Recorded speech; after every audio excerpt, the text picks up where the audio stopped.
Hey, it's Jared Jones, broker owner of Jones Group, and your home purchase, I trust, is going smoothly. You're through the home inspection by this point that you're seeing this video.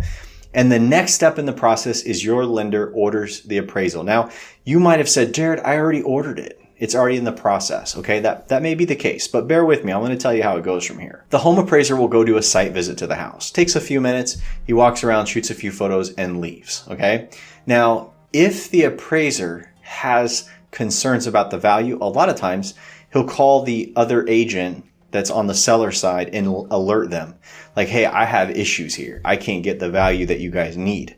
And so then they'll oftentimes call me, and then we'll get involved with providing data to help get that value up. In that case, you may never hear about that situation if the value comes in where we need it. But in some cases, as a buyer, you will get one of two responses typically to the ending of the appraisal. Number one, hey, your home came in on value. If they say it came in on value, it means it basically matched the sale price.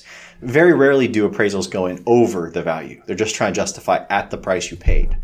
There's times when the appraiser has a hard time with giving the value where you're at, and then in that case, he'll come in low.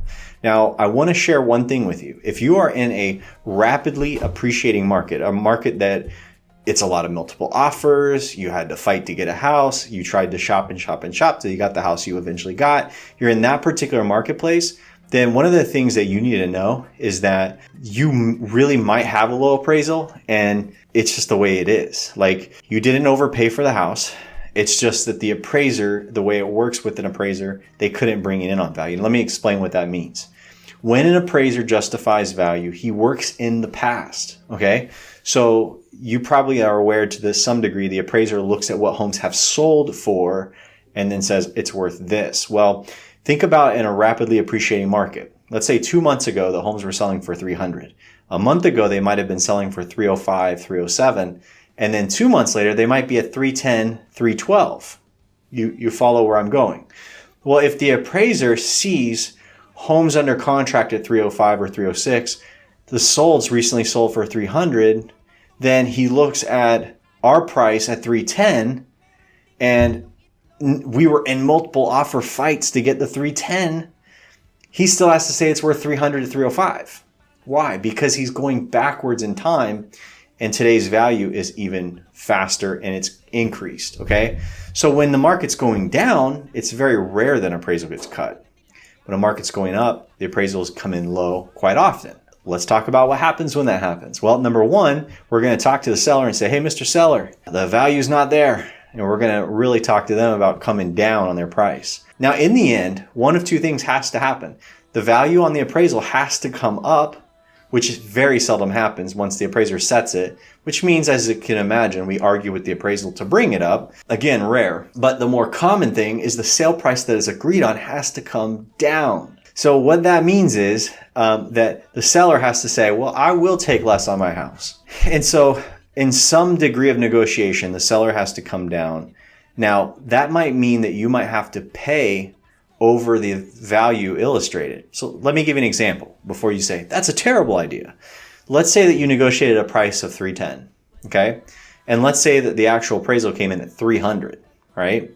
Let's say the seller says, there's no way I'm going to sell for $300.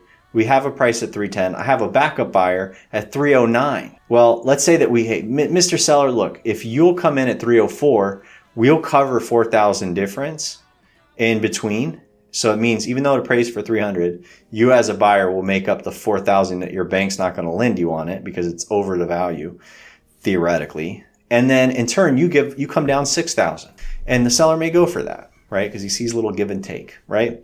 So what the point is, there may be a situation where the seller absorbs all of it. There may be a portion, or there might be a negotiation where both of you absorb a portion. But keep in mind, in the end, you're coming out with a lower price.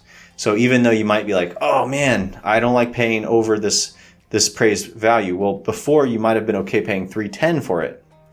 And now you're going to be paying $304. So in the end, you're paying less than you're okay paying for the house just 2 weeks beforehand. So keep that in mind. It gets worked out most of the time. So there's times where a lender gives an incredibly terrible report, and then there's a whole set of events that happen, like We've had situations where without explanation, the value's way off, like massive multiples higher, like 30, 40,000 off. And then there's 3 other appraisers that say, that is crazy, I would have come in higher. And so sometimes we have to hire a different appraisal. That's rare, okay? So that's how it works. Now you're almost there. The last thing we want to do as we kind of head towards closing, before you get to your last update, is you want to make sure you get all the turn on notices. That means we're going to give you all the information so that you can turn on utilities and power, water, and all that kind of stuff.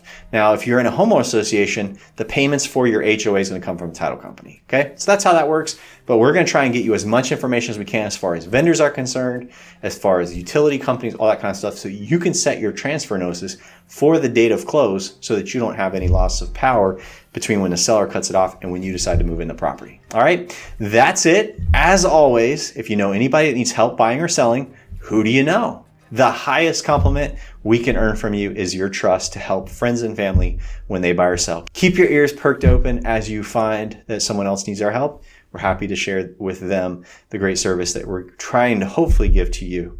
But we're almost there. We're excited to get you to your new home. We'll talk to you real soon.